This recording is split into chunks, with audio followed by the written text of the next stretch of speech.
Si Tita, vlogger ka kayo? ay sinasama ko na rin sa aking pag-ikot-ikot. Miriam. Si Tita Miriam. So ilang taon na po kayo naghahalo-halo?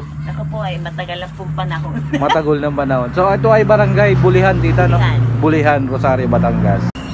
Nando sa kanila. Pabanggit na lang po na ano. Babayaran niyo. Ha? Hindi. Hindi niyo yan ramdam. Magdamag sila dyan.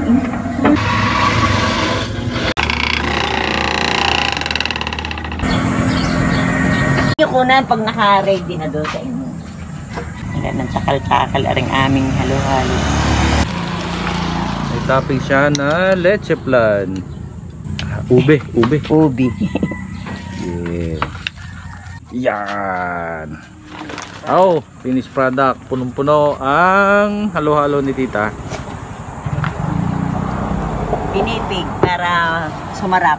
Oh, ay meron pa palang binipeg. Ito na po ang finished product na halo-halo ni Tita Miriam. O kita nyo naman ha, meron siyang toppings na leche flan, ube, tapos inilabas pa niya yung pinipig daw. Ay di aring pinipig, kumbaga sa lumiyan, ay parang sibuyas, ano, ay ayos na ayos, pangdagdag tamis din are. Kita nyo naman ha. O tapos yung ibabaw, kita nyo naman ha, kita nyo naman, may toppings, ube, tapos leche flan. Tapos yan, oh, pinipig. Oh, paano pa natin ito lalagay? Siguro mamaya kapag natunaw na yung yelo. Ay, sarap.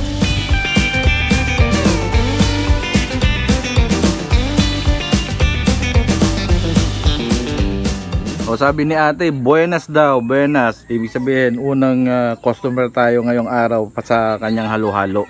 O sana daw magandang buenas. At nasimulan natin. Ito rin ang aking unang vlog ngayong araw. At din tayo sa halo-halo ni Tita Miriam.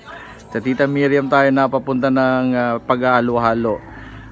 Barangay Bulihan, Rosario, Batangas. Ay di ariho ang pwesto ni Mother Special Halo-Halo si Tita Miriam. Yan o, sa may banda diyang kaliwa ay nariyan ho yung Bulihan Integrated Senior High School. At dito naman sa tapat yung kanyang halo-halo.